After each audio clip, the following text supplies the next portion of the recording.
Hi everyone, Kavya channel. ఇప్పుడైతే మనం చూస్తున్నది కాళహస్తి టెంపుల్ అండి. చాలా బాగుంటుంది. మేమైతే ఇయర్ సెకండ్ టైం వెళ్తున్నామండి. ఎప్పుడు మా పాప బర్త్డేకి అయితే వెళ్తామండి. ఈసారి అనుకోకుండా 2 టైమ్స్ అయితే వెళ్తున్నాము. సెకండ్ టైం ఇప్పుడు వెళ్తున్నది.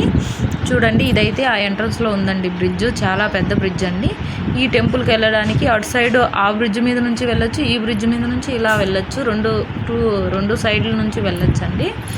ఇప్పుడైతే కాళహస్తిలో ఉన్నది ఈశ్వరుడు అండి. ఈశ్వరుడు స్వయంభూ అంటారండి. అక్కడ నాకైతే తెలీదు, చెప్తుంటారు కదండి, అలా విన్నాను.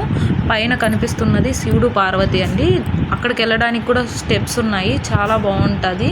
నేను ఒకసారి అయితే వెళ్ళానండి. ఇక్కడైతే ఏ దోషాలకైనా, అంటే రాహుకేతు పూజ, సర్పదోషాలు, పెళ్లి కాని వాళ్ళు చాలా వరకు ఈ టెంపుల్కి వచ్చి పూజలు చేయించుకుంటారండి. ఇక్కడ మెయిన్ కేతు పూజ అనేది ఇక్కడ ప్రసిద్ధి అండి. ఎక్కడెక్కడ దూర ప్రాంతాల నుంచి కూడా వచ్చి చేసుకుంటారండి ఇక్కడ పూజలు. ఇది ఆ స్టెప్స్కి ఎంట్రన్స్ అండి. చూడండి, ఎంటర్ అవుతున్నాము. ఒక సైడ్ అయితే ఫోన్లు పెట్టడానికి ఉంది. అమ్మవారి టెంపుల్ అండి ఇటు సైడు. ఒక సైడ్ అయితే నాగాలమ్మ గుడి అండి. అది మొత్తం అక్కడ అలాగనే ఉంటుంది ఆ గుడి పక్కన.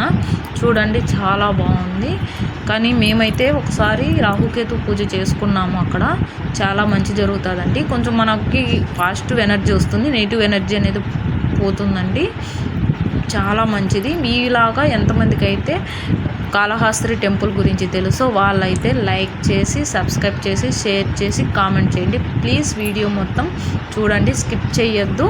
తెలియని వాళ్ళు కూడా ఈ వీడియో గురించి తెలుసుకోండి. Bye bye.